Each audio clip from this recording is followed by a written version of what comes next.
सत्संगत्वे निस्संगत्वं निस्संगत्वे निर्मोहत्वं निर्मोहत्वे निश्चलतत्वं निश्चलतत्वे जीवन्मुक्तिः पुनरपि जननं पुनरपि मरणं पुनरपि जननी जठरे शयनम् इह संसारे बहुदुस्तारे कृपया पारे पाहि मुरारे।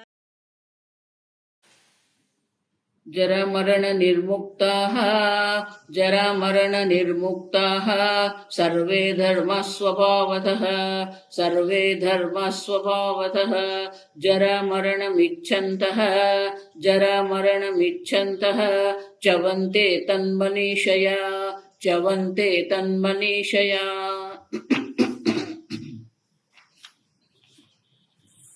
भाष्य कारिका के पहले का भाष्य।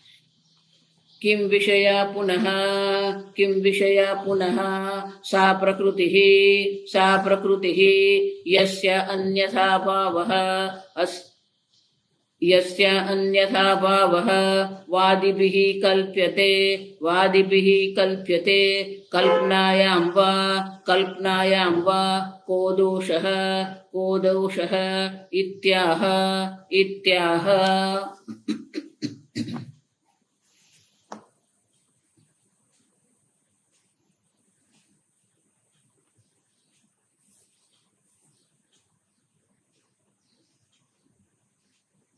सांसिद्धि की सहजा अविरुद्धश्च अविवादश्च प्रकृति स्वाभाविकी। हमने देखा कि जो प्रकृति जो स्वभाव वो क्या है, सांसिद्धि की स्वाभाविकी सहजा अविरुद्धश्च अविवादश्च, कोई विवाद नहीं कोई विरोध नहीं है। तो शंकराचार्य जी ये प्रश्न करते किम विषया पुनः सा प्रकृति ही, वो प्रकृति किस विषय की है, किसकी है। आप देखिए किम विषय, वो प्रकृति किसकी प्रकृति है, वो उतना ही नहीं। यस्य अन्यथा भाववादिभिः कल्प्यते, अन्यवादी जन जो है वो अन्य प्रकार से, अन्यथा भाव अन्य प्रकार से उनकी कल्पना करते हैं। उतना ही नहीं, उनकी जो कल्पना है, कल्पना या उनकी जो कल्पना है वो कल्पना में दोष क्या है। अगर वो लोग इस प्रकार से देखते हैं तो देखने दो, उसमें समस्या क्या है। अब तो प्रकृति का विषय माने कि प्रकृति किसकी है, क्यों विषया प्रकृति। अब देखिए, और इसीलिए उच्यते, शंकराचार्य जी कहते हैं ये कारिका के द्वारा ये तीन प्रकार के जो हमारे मन में प्रश्न उठते हैं कि प्रकृति किसकी है। वादी लोग जन जो है वो क्यों ये प्रकृति से अन्यथा भाव अन्य प्रकार से चिंतन करते हैं, और उनके चिंतन में जो है वो किस प्रकार का दोष है। प्रासंगिकीम एव जीवानां प्रकृतिम दर्शयतु प्रक्रमते, तो ये किसकी प्रकृति, जीवानाम प्रकृति ही। उपाधि की अनेकता से जीव अनेक दिखते हैं, आप समझो, उपाधि की अनेकता से जीव अनेक है। उनका अर्थ ये नहीं है कि है ही नहीं, आप समझो, जो प्रकृति है वो तो है प्रकृति। जीवानाम प्रकृति, आत्मा तो एक अद्वितीय ही है, जीव की अनेकता है उपाधि के कारण। तो जो अपने को जीव मान रहा है वो जो जीव है उनकी प्रकृति, उनका स्वभाव क्या है, स्वरूप क्या है। अब देखिए, तो ये कारिका के द्वारा ये प्रकृति जो उनकी जीवों की जो प्रकृति है, आत्मा का जो स्वभाव है वो दर्शाते हैं कारिका में। उतना ही नहीं, आत्मनः सर्व विक्रिया रहिताः स्वभावतः भवन्ति इत्यर्थः। जरा मरण निर्मुक्ता सर्वे धर्मा स्वभावतः धर्मा आत्मनः। ये जितने भी आत्मा जो है वो सब स्वभाव से कैसे है? जरा मरण निर्मुक्ता। जरा मानी वृद्धावस्था, मृत्यु, वृद्धावस्था मृत्यु माने कि किसी भी प्रकार के कोई विकार है ही नहीं आत्मा में। सर्व प्रकार की विकार रहित आत्मा आप है। आप इतना तो निश्चय कर दो कि आपका कभी अभाव होता नहीं है, आप में कभी कोई विकार होता ही नहीं है। फिर भी जरा मरणम इच्छन्तः, जो अन्यवादी जन है वो उनके जरा और मरण माने कि जन्म मृत्यु इच्छते हैं, उनकी इच्छा करते हैं। और इस प्रकार से इच्छा करने से क्या होगा?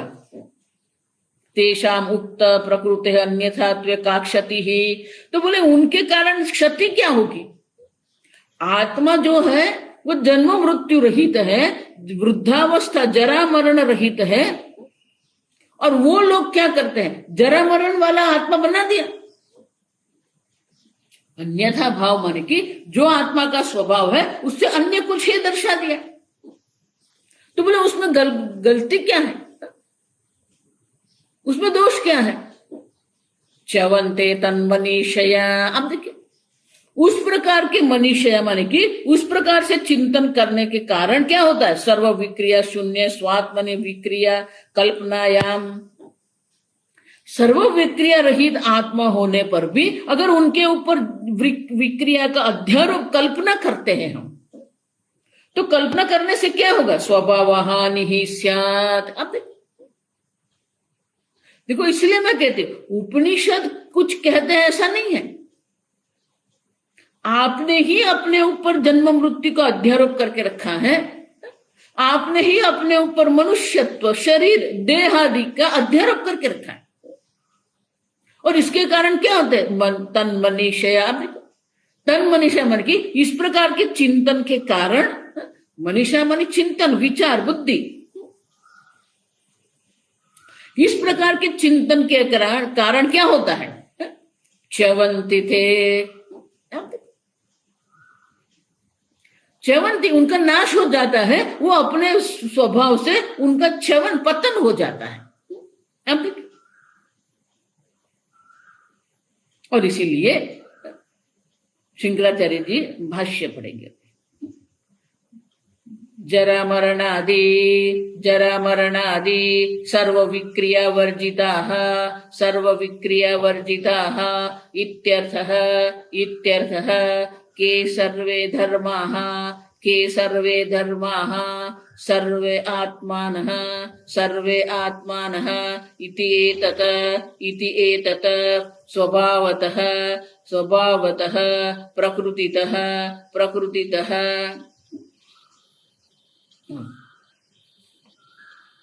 स्वभाव से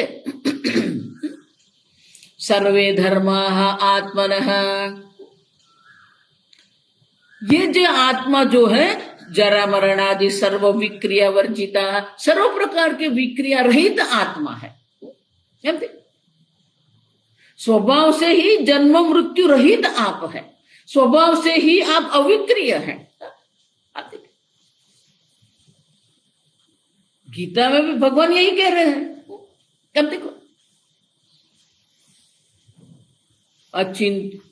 अव्यक्तोयम अचिन्त्योयम अविकार्योयम उच्यते तस्मात् एवं विदित्वा। इस प्रकार से आत्मा को जान लो। आत्मा न व्यक्त मानी इंद्रियों का विषय नहीं बन सकता है, मन का विषय नहीं है, सर्व प्रकार के विक्रिया रहित आत्मा है। इस प्रकार से जो जान लेता है नानु शोचित मर, फिर शोक का कोई कारण नहीं, दुख का कोई कारण है ही नहीं। च्यवन्ति पतन होना माने कि हम सुखी दुखी होते रहते, ऊपर नीचे होते रहते, अनेक प्रकार की योनियों में हम भटकते रहते हैं। इस जन्म में ही हमारा पतन होता है, हम सुखी दुखी होते, ऐसा नहीं है। तथा देहांतर प्राप्ति, अन्य देह की प्राप्ति करते रहते हैं। दंद्रम्यमाणाः परयन्ति मूढ़ाः। देखिए जिसकी इस प्रकार की बुद्धि है, तो ये संसार सागर में भटकते रहते हैं, अनेक प्रकार के जन्म प्राप्त करते रहते हैं। इस जन्म में भी उनका पतन है, अन्य जन्म में भी उनका पतन है ही। अब देखिए, और इसीलिए च्यवन्ते, अब देखिए, तो इस प्रकार से जो जरा मरण वाले आत्मा की इच्छा करते हैं, तो भाष्य एवं स्वभावाः संततः धर्माः सन्तः धर्माः जरा मरण इच्छन्तः इच्छन्तः इव इच्छन्तः रज्ज्वाम इव सर्पम आत्मनि कल्पयन्तः च्यवन्ते स्वभावतः चलन्ति इत्यर्थः।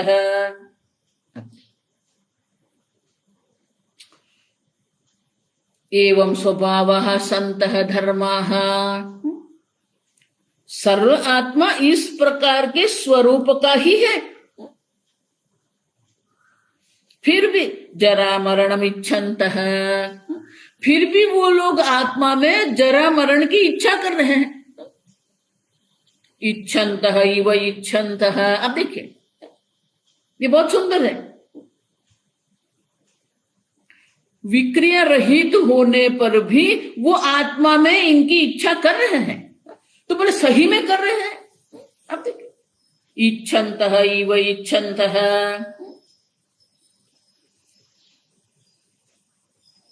तो कैसे? रज्ज्वामिव सर्पम, जिस प्रकार से रज्जु में हम सर्प का दर्शन करते हैं, सर्प की कल्पना करते हैं, सही में सर्प वहां है ही नहीं।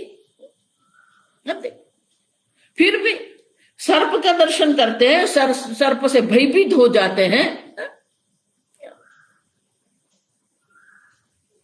तो जिस प्रकार से रज्जु में सर्प का कल्पना करते हैं, उसी प्रकार से जरा मरणम इच्छन्तः,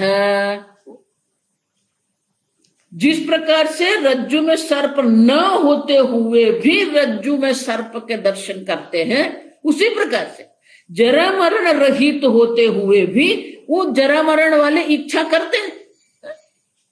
इच्छन्तः इव इच्छन्तः, अब देखिए, सही में वो इच्छा नहीं कर रहे हैं, ये उनकी कल्पना है, ये उनका अयोग्य विचार है।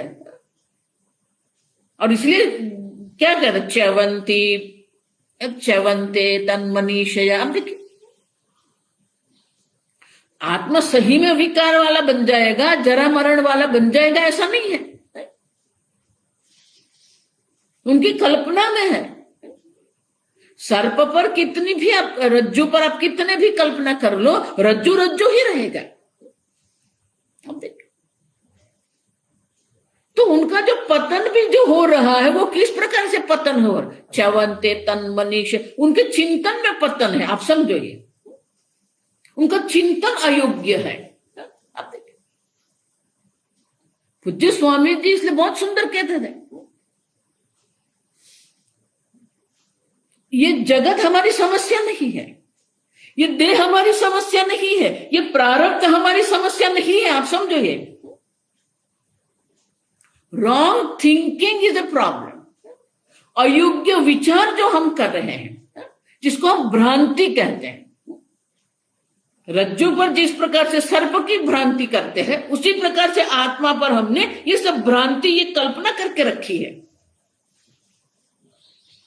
तो आत्मा को जरा मरण रहित नहीं बनाना है। आप जरा मरण रहित है ही, आप समझो, लेकिन आपके चिंतन में क्या हो गया? अविवेक हो गया, मोह हो गया, शोक हो गया। आप देखिए, और इसीलिए गौड़पदाचार्य जी कहते हैं, ये अपने स्वभाव से विचलित क्यों होते हैं? ये अपने स्वभाव में जो जरा मरण रहित, विक्रिया रहित है, फिर भी वो विक्रिया रहित की इच्छा क्यों करते हैं? च्यवन्ति तन्मनीषया। अब देखिए, वेदांत ये आत्मा है इसे ज्ञान नहीं देता है, आप है ही। आपके जो चिंतन में जो अयोग्यता है उनकी निवृत्ति करने के लिए वेदांत है।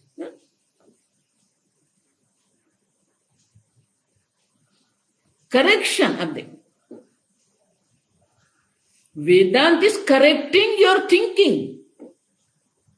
आपके विचार में जो अयोग्यता है, देखो इसीलिए मैं पुनः पुनः कहती हूं कि जब तक आपको अपने विचार में विरोधाभास नहीं दिखेगा तब तक वेदांत कोई काम का नहीं है।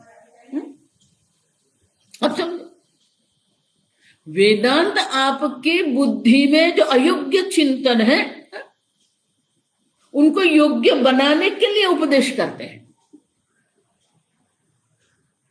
भले बाह्य परिवर्तन भी आवश्यक है,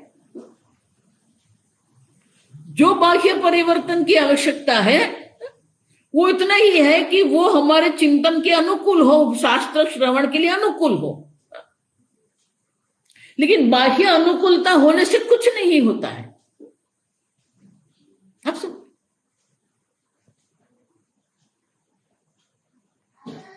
हमारे अंदर जो चिंतन है तन मनीषया च्यवन्ते, आप देखिए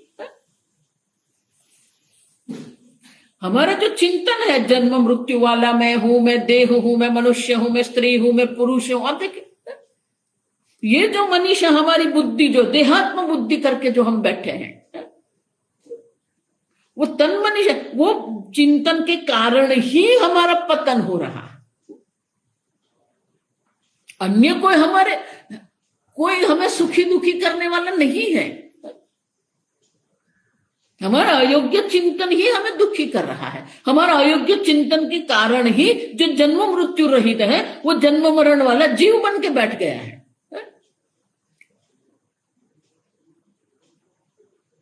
और इसीलिए जिस प्रकार से रज्जु में हम कल्पना करके बैठ जाते हैं और उसी को सत्य मान के चलते हैं, उसी प्रकार से जन्म मृत्यु विक्रिया रहित होते हुए भी हम विक्रियावान बनते चलनते। तो किसके कारण हो? तन्मनीषया, भाष्य तन्मनीषया जरा मरण चिंतया तत् भाव भावितत्व दोषेण इत्यर्थः, तद्भाव भावितत्व दोषेण इत्यर्थः। चिंतन में ही खोट है, चिंतन में ही अयोग्यता है। और चिंतन क्या है? जरा मरण चिंतया, मान लिया मेरी वृद्धावस्था है, तो चिंतन हम क्या कर रहे हैं? आप अपने बारे में क्या सोचते हैं ये महत्व का है, आप समझो। अन्य आपके बारे में क्या सोचते हैं, अब आप जैसी दृष्टि रखेंगे ना वैसा ही ये जगत आपको दिखेगा। दोष दृष्टि करेंगे तो दोष ही दिखेंगे हमें।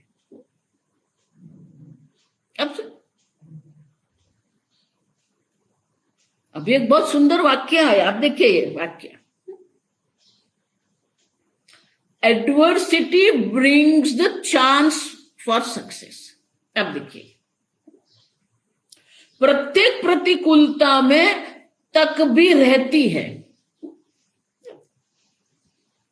लेकिन वो हमें देखना पड़ेगा ना। अगर हमारी दृष्टि प्रतिकूलता पर ही अटक गई है तो वो प्रतिकूलता में हमें जो कुछ मिल रहा है, जो दृष्टि परिवर्तन के तक हमें मिल रही है, वो हम घुमा देंगे। अच्छा, कोई हमारे जीवन में पत्थर डाल रहे हैं तो वो पत्थर को ही हम सोपान सीढ़ियां बना सकते हैं, लेकिन उसी का चिंतन करते रहेंगे तो उसी में बैठे रहेंगे हम। तो वो हम ही अपने स्वभाव से विपरीत हो जाते हैं। और इसलिए कहते हैं शंकराचार्य, बहुत सुंदर शब्द है, देखो, तद्भाव भावितत्वम, जिस प्रकार से आप अपने बारे में सोचेंगे वैसे ही आप बन जाएंगे। तद्भाव भावितत्वम।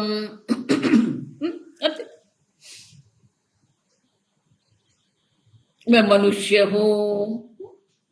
अब मैं मनुष्य हूं तो फिर मनुष्य की तरह ही आप रहेंगे।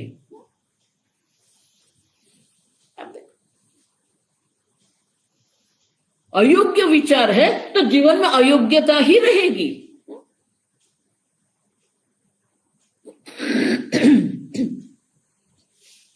प्रतिकूलता तो हमारे जीवन का एक अंग है, लेकिन उसके कारण हाथ जोड़ के बैठ नहीं जाना है हमें।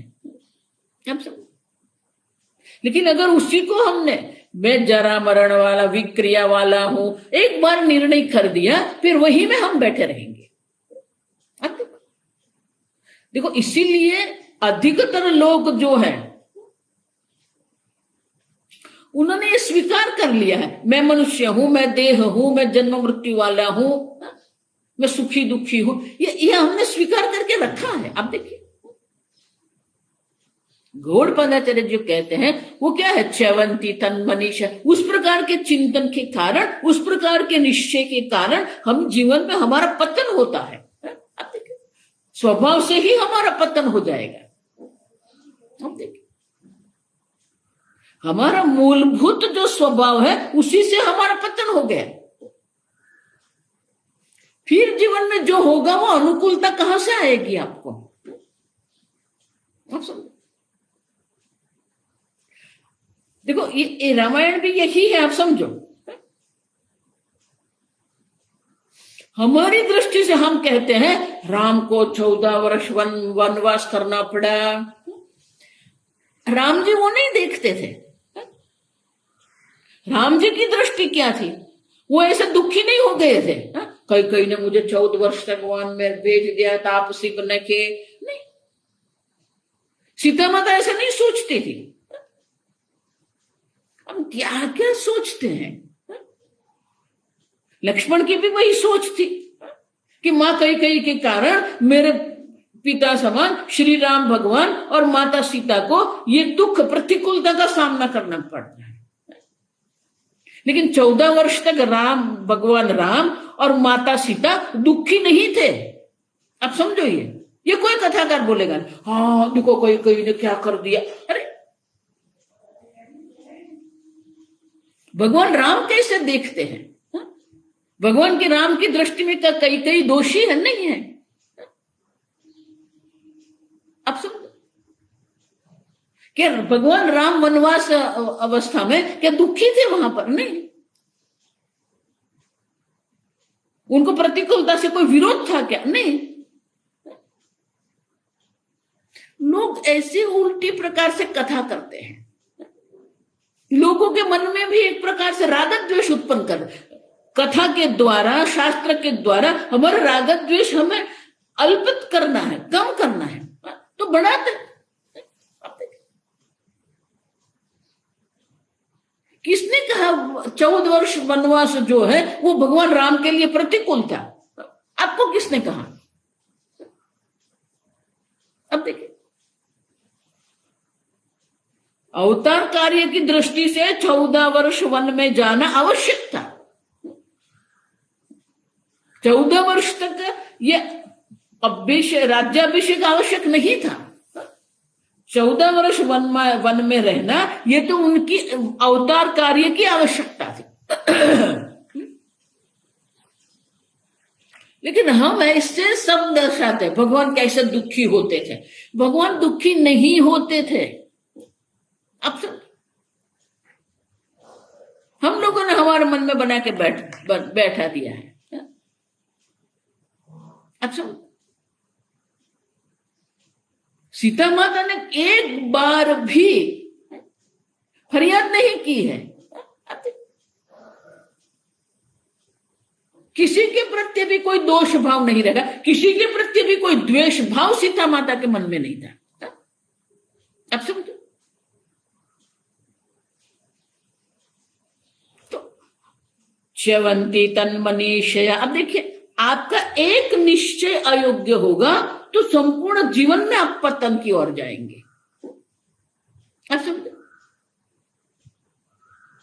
और इसीलिए उसमें दोष क्या है अगर आप पूछते हैं तो दोष ये है कि हमारा जीवन पतन की ओर जाएगा।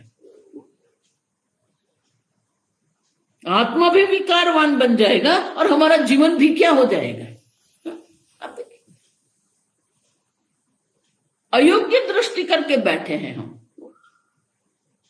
तो हमारी दृष्टि, हमारी बुद्धि से ही, इस प्रकार के चिंतन से हमारा पतन होगा। आप देखिए, क्यों? तद्भाव भावी तत्व दोषेण, वो दोष है। जिस प्रकार का चिंतन करेंगे उस प्रकार से हम बन जाएंगे। तो ये तो सबसे बड़ा दोष है। अब देह है नहीं, फिर देह बन गए। आपका जन्म मृत्यु नहीं है, आप जन्म मृत्यु वाले बन गए। अब देखिए, अब समझ रहे हैं, ये मात्र सांख्यवादी का दोष है ऐसा नहीं है।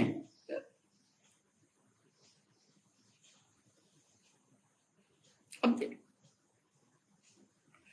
हमारा चिंतन क्या है, और इसलिए शंकराचार्य दर्शाते हैं तद्भाव भावी तत्व दोषेण। जैसा आपका चिंतन होगा वैसा ही आपका जगत होगा। जैसा आप चिंतन करेंगे वैसा ही होगा। च्यवन्ति तन्मनीषया। अब देखिए, चिंतन की अयोग्यता है, और इसीलिए उस प्रकार से जो हम चिंतन करेंगे वैसा ही होगा। आप समझे? आपके बारे में आप क्या सोचते हैं, अन्य के बारे में आप क्या सोचते हैं।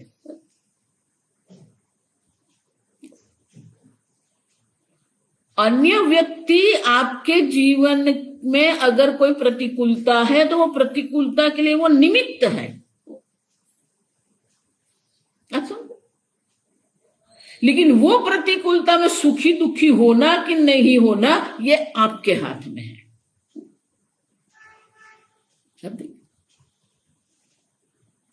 तपस्वी जीवन मानी क्या है? सामने से हम प्रतिकूलता का स्वीकार करते हैं। अपने निश्चय से हम प्रतिकूलता का निश्चय करते हैं, प्रतिकूलता का स्वीकार करते हैं। तो अगर जीवन में प्रतिकूलता आई तो आप स्वीकार लो, यह तपश्चर्या है। देखो, इसलिए मैं कहती थी कि पहले, वर्षों पहले जब महात्मा लोग वहां रहते थे, इतने सारे आश्रम नहीं थे वहां पर। तो जब जिस दिन भोजन नहीं मिलता था तो मान लेते थे आज एकादशी है, बात खत्म।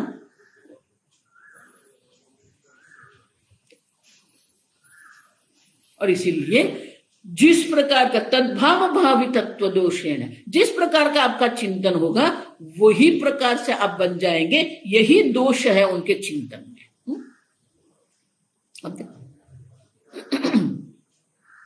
तो इस प्रकार से जिसका कभी जन्म नहीं हुआ, जिसके कभी मृत्यु नहीं होती है, उनको जन्म मृत्यु वाला हम बना देते हैं। तो जितने वादी हुए, वादी वही कर रहे हैं, आत्मा को जन्म मृत्यु वाला बना दिया। अब हम दो वादी की यहां चिंतन बात कर रहे हैं, एक सांख्यवादी है, दूसरा वैशेषिक है। तो वैशेषिक सांख्यवादी जो है उनमें क्या दोष है वो यहां दर्शाता है। अगली करेगा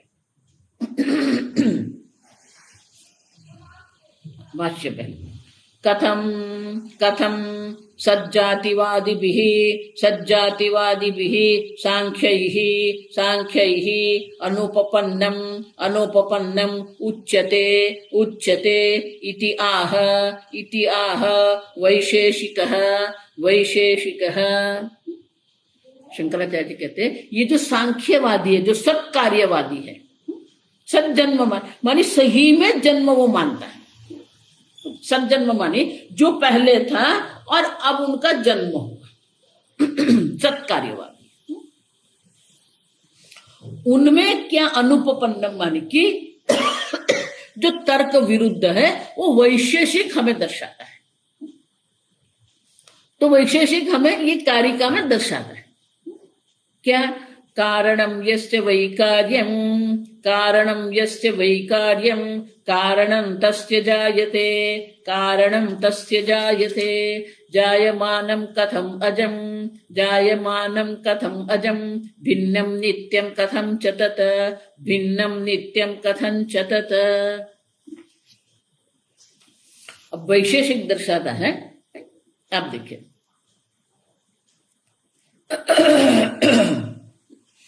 कारणं यस्य वै कार्यं कारणं तस्य जायते। वो क्या कहते हैं, जो कारण है कार्य पहले से ही कारण में है और वो कारण ही कार्य के रूप में जन्म लेता है। अब तो बोले ये तो गड़बड़ हो गई, क्यों?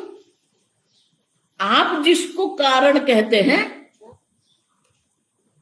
वो कारण ही कार्य बन गया और वो कारण का जन्म हुआ।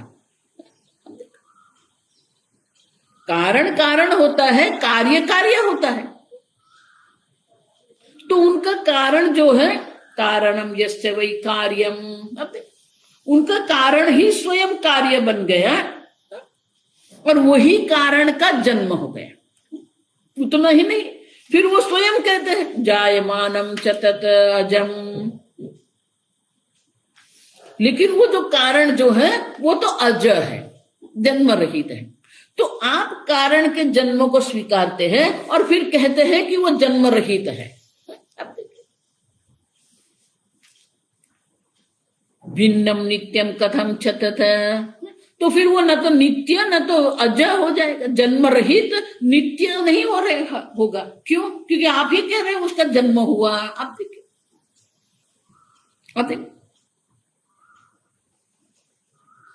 जायमान, अगर वो कार्य के रूप में कारण जन्म लेता है तो वो कारण जो जन्म लेने वाला है वो कैसे अजय हो जाएगा?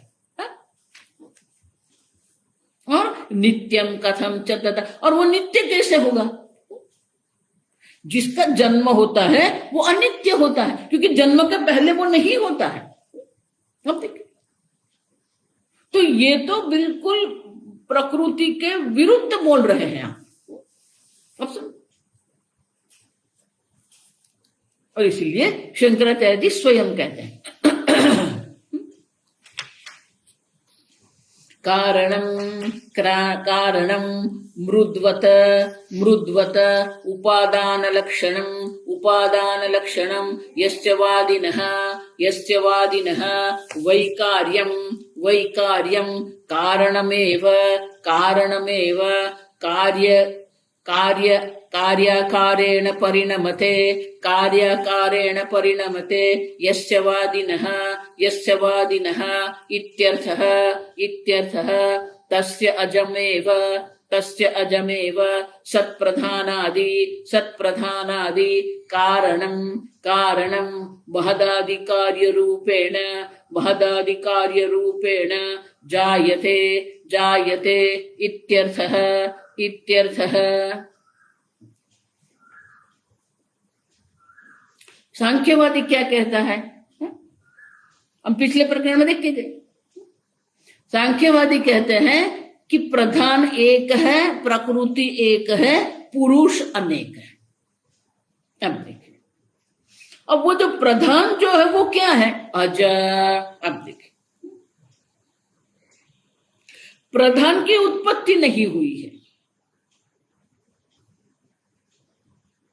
प्रधान नित्य है,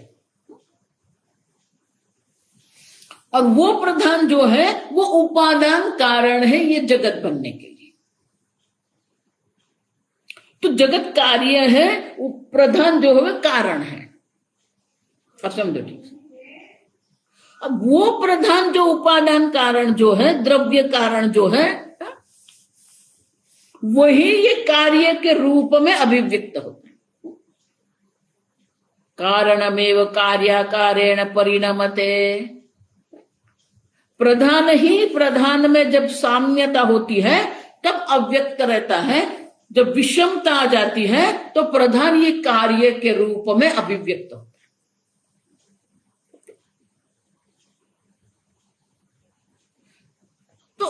कारण जो है वो कार्य बन गया। हम नहीं कहते, वो कह रहे हैं। मृदवत, जिस प्रकार से मिट्टी है वो उपादान कारण है, और मिट्टी से घड़ा बनता है जब हम कहते हैं, तो उनकी दृष्टि से आप समझो, ये सांख्यवादी की दृष्टि से जो जिसको हम घड़ा कहते हैं वो घड़े को सत्य मानते हैं। सही में मिट्टी से घड़े की उत्पत्ति हुई। अब देखिए, तो वो मिट्टी जो है पहले कारण के रूप में थी, अब वही मिट्टी जो है वो घड़े के रूप में बन गई। समझ गए? मिट्टी जो कारण जो है वही कार्याकारेण परिणमते, वो घटाकार रूप में, घटाकार के रूप में वो परिणम, उसका विकार हो गया।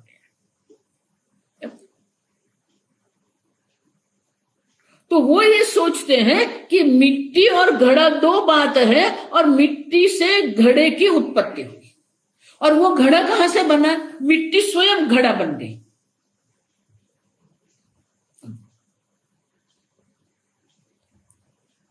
तो उसी प्रकार से जो प्रधान जो है, जो प्रकृति है, वो जगत के रूप में, जगत के रूप में बन गए।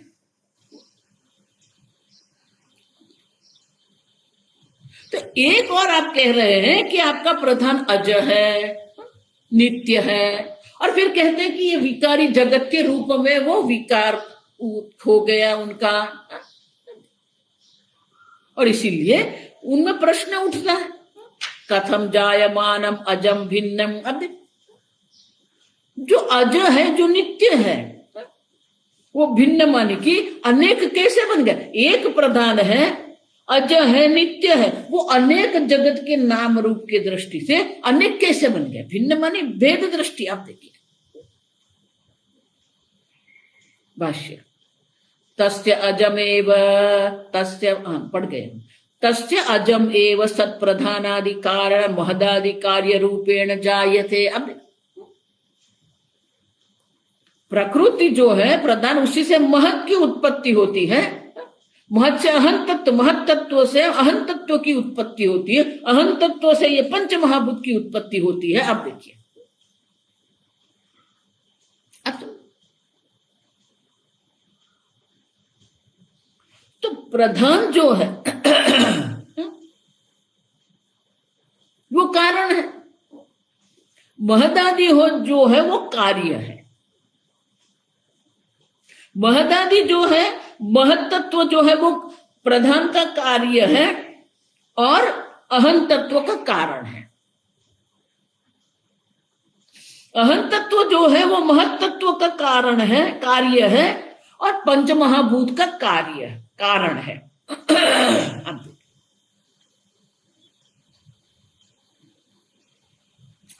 तो ये प्रधान जो है वो क्या हो गया? अजमेव सत प्रधान आदि कारणम महदादि कार्य रूपेण जायते। अब देखो, प्रधान आदि क्यों कहते हैं? क्योंकि प्रधान कारण है और महत तत्व जो है वो कार्य है। अब महत तत्व कारण है और अहं तत्व कार्य है। अहं तत्व कारण है, अब समझो, इसीलिए सांख्यवादी की दृष्टि से प्रधान भी कारण है, महत तत्व भी कारण है, अहं तत्व भी कारण है। अब देखिए, तो प्रधानादि कारण से क्या होता है? महदादि कार्य रूपेण जायते। आप देखिए, तो आपकी जो अज प्रकृति है वही महदादि कार्य के रूप में वो जन्म लेती है। तो जायमानम कथम अजम। अब देखो, जो जन्म जिसका जन्म हो रहा है वो अज कैसे हो सकता है? उतना ही नहीं, आप ही कह रहे हो कि एक है, तो भिन्न भिन्न वो माने कि उनमें अनेकता कैसे आ जाएगी? और इसलिए शंकराचार्य आगे समझाते, महदादि आकारेण चेत जायमानं प्रधानं कथम अजम उच्यते तैहि विप्रतिषिद्धम चेत इदम जायते अजम च इति, इदम जायते अजम च इति। वो जो कह रहे हैं वही विरोधाभास है। क्यों? महदादि आकारेण चेत जायमानम प्रधानम। महदादि आकारों में जब प्रधान स्वयं जन्म लेता है तो फिर वो अज कैसे हो सकता है? और इसीलिए वो जो कह रहे हैं वो क्या है? प्रतिषिद्धम उच्यते। प्रतिषिद्धम माने कि उनके सोच में ही विरोधाभास है। क्यों? इदम जायते अजम च, ये अज है, उनका जन्म हुआ। अज का जन्म कैसे हो सकता है? आप देखिए, तो उनके अंदर ही प्रतिषिद्ध माने की विरोधाभास है। अब समझो, उतना ही नहीं, नित्यंच तैहि उच्यते। और वो प्रधान को क्या कहते हैं? वो नित्य है। अगर वो नित्य है तो महदादि आकार में उनका जन्म कैसे हो सकता है? उतना ही नहीं, भिन्नम च भिन्नम। अब देखिए, तो भिन्न शब्द का अर्थ क्या? वो शंकराचार्य दर्शाते हैं। प्रधानम भिन्नम विदीर्णम, प्रधानम भिन्नम विदीर्णम, स्फुटितम एकदेशेन सत्कथम नित्यं भवेत् इत्यर्थः।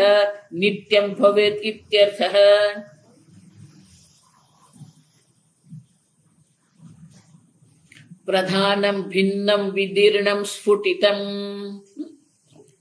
प्रधान एक ही है, विभक्तम स्वायमेव इति, अनेक आकार में वो अभिव्यक्त हो रहा है।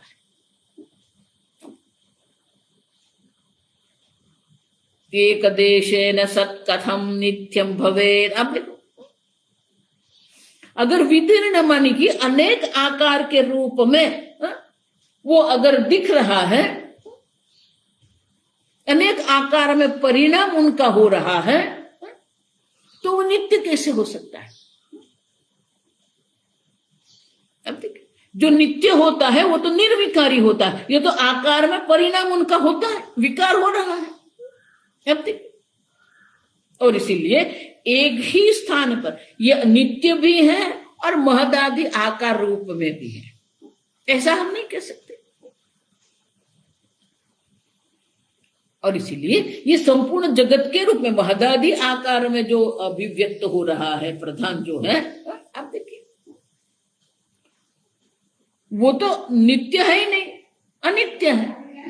ये जगत जिसको आप कह रहे हैं प्रधान से उत्पन्न हुआ ये जगत जो है, वो जगत तो स्वयं अनित्य है। तो प्रधान ही जगत के रूप में अभिव्यक्त हो रहा है, ऐसा आप कैसे कह सकते हैं? तो शंकराचार्य जी आगे समझाते, नहीं सावयवम घटादि एक देश स्फुटन धर्मे नित्यं दृष्टं लोके इत्यर्थः।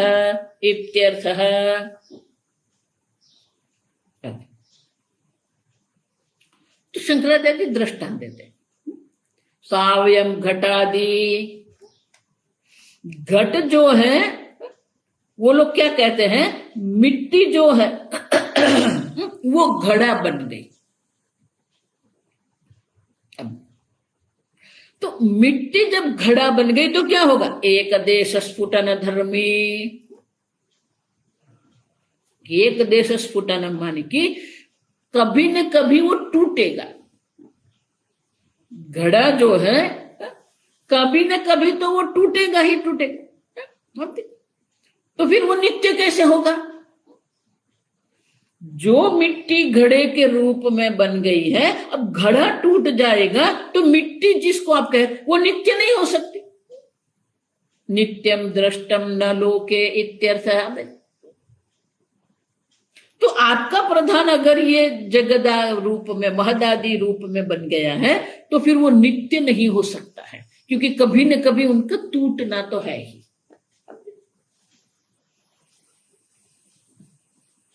और इसीलिए आगे विदीर्णं च स्याद् एकदेशेन अजं नित्यं च इति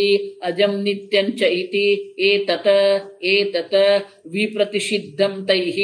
विप्रतिषिद्धं तैः अभिधीयते इति अभिप्रायः विदीर्णं च। अब देखिए विदीर्ण में विभक्त अनेक, एक देशेन अजम नित्यम च इति। अब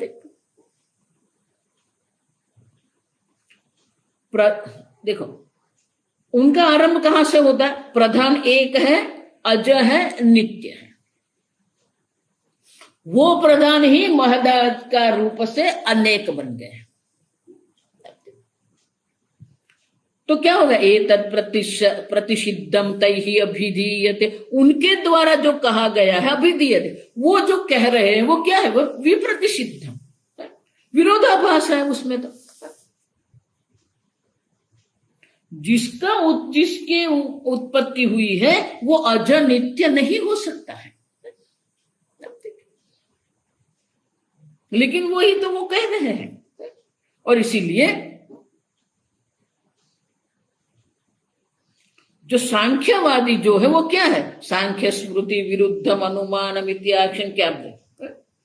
तो सांख्यवादी जिस प्रकार से ये प्रधान का जो अनुमान कर रहे हैं, प्रधान एक है, स्वतंत्र है, और स्वतंत्र रूप से ये जगत की उत्पत्ति वो करता है। तो उनका अनुमान ही क्या हो गया? विरुद्धम अनुमानम। अब देखो वो तो तर्क की दृष्टि से देखते हैं तो बिल्कुल विरुद्ध हो जाएगा। आप देखिए,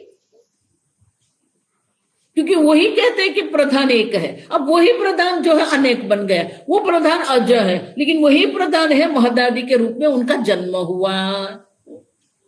और इसीलिए तैहि अभिधीयते विप्रतिषिद्धम, उनके द्वारा जो कहा गया है वो विप्रतिषिद्ध है, विरोध है।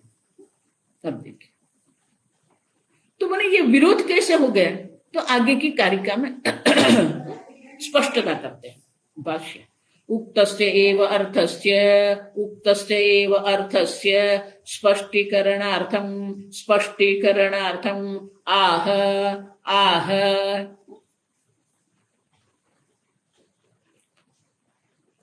वो जो विरोधाभास जो है उसी को हम यहां स्पष्ट करते हैं। आगे के श्लोक में उक्त माने क्या कहा गया कि सांख्यवादी का जो दर्शन है उसमें स्वयं में ही विरोधाभास है। तो वो विरोधाभास क्या है वो अगली कारिका में गौड़पादाचार्य जी स्वयं स्पष्ट करते हैं। कारिका कारणाद्यनन्यत्वम् अतः कार्यमजं यदि जायमानाद्वैकार्यात्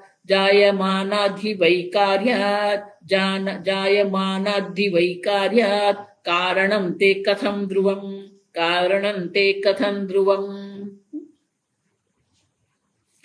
कारणादि यदि अनन्यत्वम्। कार्य कारणयोः अभेदे किं कारण अभिन्नं कार्यं किं वा कार्य अभिन्नं कारणम्। अगर आप कह रहे हैं कि कार्य कारण में अभेद है तो वो अभेद किस प्रकार से? कारण अभिन्नम कार्यम, कारण से अभिन्न कार्य है या कार्य से अभिन्न कारण है?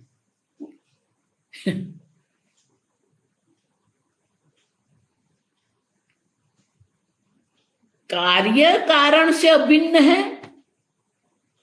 या कारण कार्य से अभिन्न है? अब समझिए। तो पहले क्या कहते हैं? कारणाद यदि अनन्यत्वम, कारण से कार्य अभिन्न है, अनन्यत्व।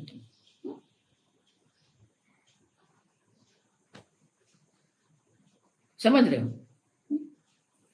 कार्य कारण दो है। अब कारण से कार्य अगर अभिन्न है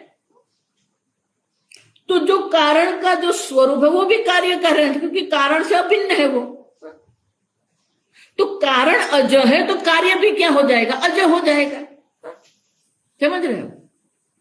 इसलिए गौड़पादाचार्य कह रहे हैं कारणात् अनन्यत्वम् अतः कार्यम अजम यदि। आप देखो, यदि कारणात् यदि अनन्यत्वम् अतः कार्यम अजम। अब कारण से कार्य अभिन्न है तो जो कारण का जो स्वरूप है वो भी कार्य का स्वरूप हो जाएगा, वो अज हो जाएगा। लेकिन कार्य भी है और अज भी है, ये तो विरोधाभास हो गया। और यदि जायमानाधि वै कार्यात् कारणम अनन्यत्वम्। अब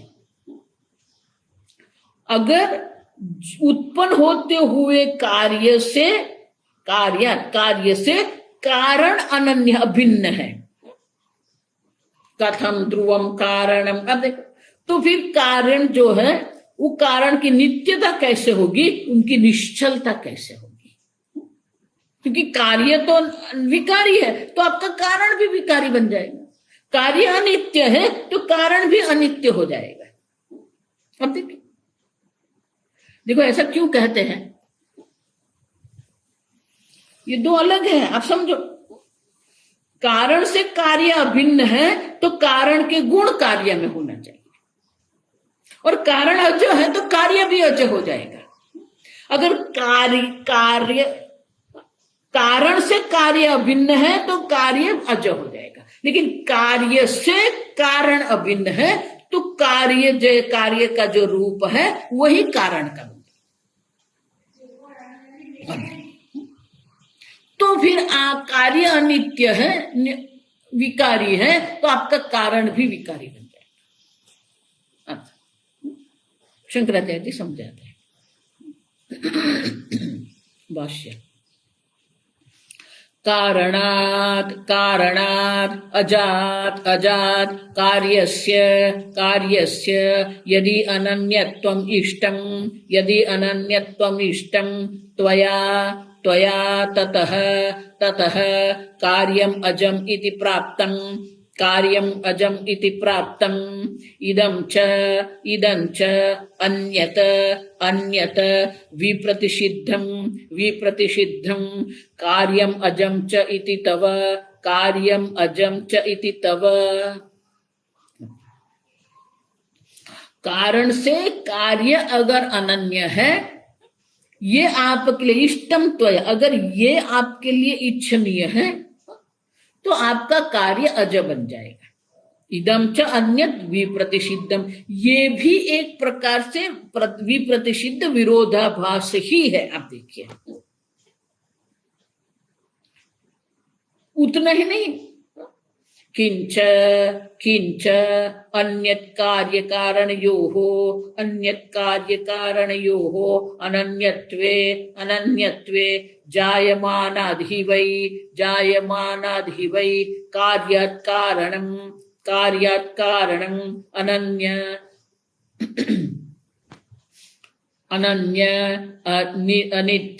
अनित्यं ध्रुवं च ते कथं भवेत्।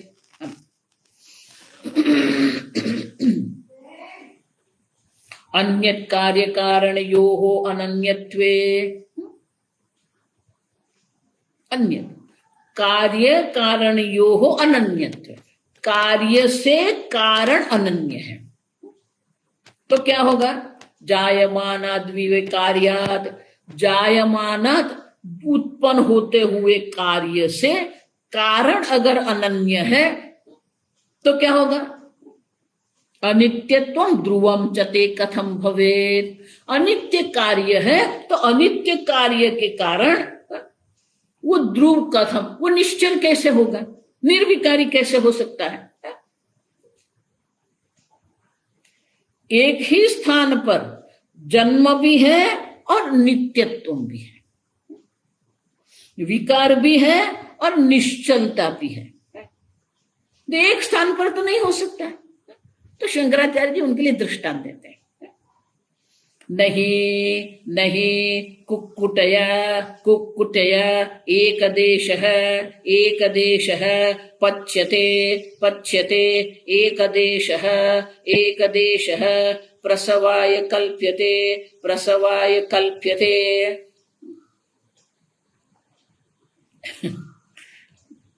कुक्कुटया मुर्गी, बोले मुर्गी तो अंडा देती है, तो हम क्या करेंगे? आधी मुर्गी जो है वो भोजन के लिए रखेंगे और आधी मुर्गी जो है वो अंडे के लिए, प्रसवाय अंडे के लिए रखेंगे। ये आधा आधा क्या संभव है? नहीं। आधी मुर्गी से आपको अंडा नहीं मिलेगा। अंडा चाहिए तो वो मुर्गी जैसे वैसे ही रखनी पड़ेगी। अब भोजन करना है तो वो मुर्गी का कर, लेकिन आधा आधा अगर आप कर रहे हैं तो संभव नहीं है। उसी प्रकार से आप भी क्या कर रहे हैं? वही तो कर रहे हैं। कारण कार्य के रूप में परिणाम हो जाएगा तो कार्य अज बन जाएगा, और कार्य के रूप में कारण है। कारण अज है तो कार्य भी अज बन जाएगा। अज है तो वो नित्य नहीं है, अज है तो वो कार्य नहीं हो सकता है। कार्य अज है ये बोलने में ही प्रतिषिद्ध है, और कार्य से अभिन्न कारण है तो कार्य अनित्य है, विकारी है, तो कारण नित्य नहीं रहेगा, विकारी बन जाएगा। लेकिन आप ही तो कह रहे हैं कि प्रधान जो है वो नित्य भी है और ध्रुवम भी है, निश्चल भी है।